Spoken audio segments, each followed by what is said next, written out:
Welcome to law simplified, जहां हम कठिन कानूनी बातों को आसान रोजमर्रा की भाषा में समझते हैं। आज का हमारा टॉपिक रहेगा भारतीय नागरिक सुरक्षा संहिता का चैप्टर 5, जो कि बात करता है व्यक्तियों के गिरफ्तारी से, अरेस्ट ऑफ अ पर्सन। तो हम जानेंगे कि गिरफ्तारी से संबंधित प्रावधानों के मुख्य उद्देश्य क्या है। तो पुलिस द्वारा पहली चीज अनावश्यक गिरफ्तारी को रोकना, गिरफ्तार व्यक्तियों के अधिकारों की रक्षा हो सके, यह सुनिश्चित करना कि न्याय प्रक्रिया का दुरुपयोग न हो, आपराधिक न्याय प्रणाली में अधिक जवाबदेही और पारदर्शिता को लाना। और इस अध्याय को जोड़ने का क्या पर्पस रहा होगा, तो जिससे कि ये पता चल सके कि कब और कैसे पुलिस किसी व्यक्ति को गिरफ्तार कर सकती है, गिरफ्तार व्यक्ति के क्या अधिकार हो सकते हैं, पुलिस को कौन कौन सी कानूनी प्रक्रियाओं का पालन करना आवश्यक है। तो इन सभी चीजों को आज हम एक एक कर समझने की कोशिश करेंगे कि हर एक सेक्शन, हर एक धारा क्या कहती है। जितनी भी टेक्निकलिटीज है हम उसको आम जन की भाषा में समझने की कोशिश करेंगे। तो समझे, सबसे पहले हम सेक्शन नंबर 35 धारा 35 के बारे में बात करते हैं कि कब पुलिस बिना किसी वारंट के किसी को गिरफ्तार कर सकती है। अगर अपराध पुलिस के सामने हुआ हो, समझेंगे, यदि अपराध किसी पुलिस वाले के सामने हुआ हो या अपराध कॉग्निजेबल हो, जिसे हम संज्ञेय कहते हैं, मतलब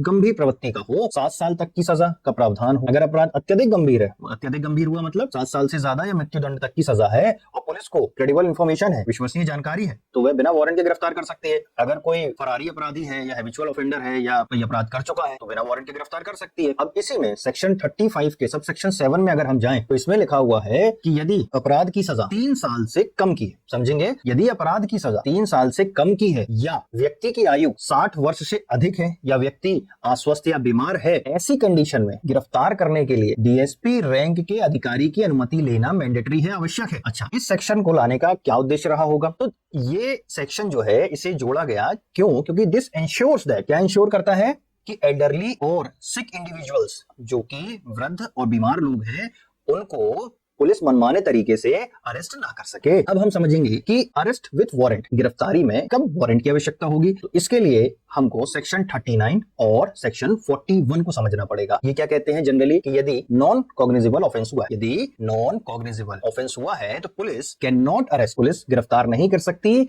prior permission from a magistrate, magistrate की पूर्व अनुमति के बिना पुलिस गिरफ्तार नहीं कर सकती। तो गिरफ्तारी के लिए वारंट कब जरूरी होगा, समझेंगे, गिरफ्तारी के लिए वारंट कब जरूरी होगा? अगर अपराध गंभीर नेचर का नहीं है, गंभीर प्रवृत्ति का नहीं है, लेकिन आरोपी की पहचान स्पष्ट नहीं है, अगर कोई व्यक्ति गलत नाम या पहचान देता है, अगर मजिस्ट्रेट खुद अपराध होते देखता है तो वह गिरफ्तारी कर सकता है। ये बात करता है सेक्शन 41 में। अगर कोई व्यक्ति गलत नाम या पहचान देगा, ये बात करेगा सेक्शन 39 में। अब हम समझेंगे मोस्ट इंपॉर्टेंट सेक्शन, जो सेक्शन 43 बीएनएसएस का है। ये हमें बताता है कि पुलिस गैर जमानती अपराध में किसी को अगर अरेस्ट किया है तो इसकी रिपोर्ट आपको डिस्ट्रिक्ट मजिस्ट्रेट को देनी होगी। अच्छा, स्पेशल केसेस की बात करते हैं हम, जो कि सेक्शन 40, सेक्शन 41 और सेक्शन 42 में दिए गए हैं।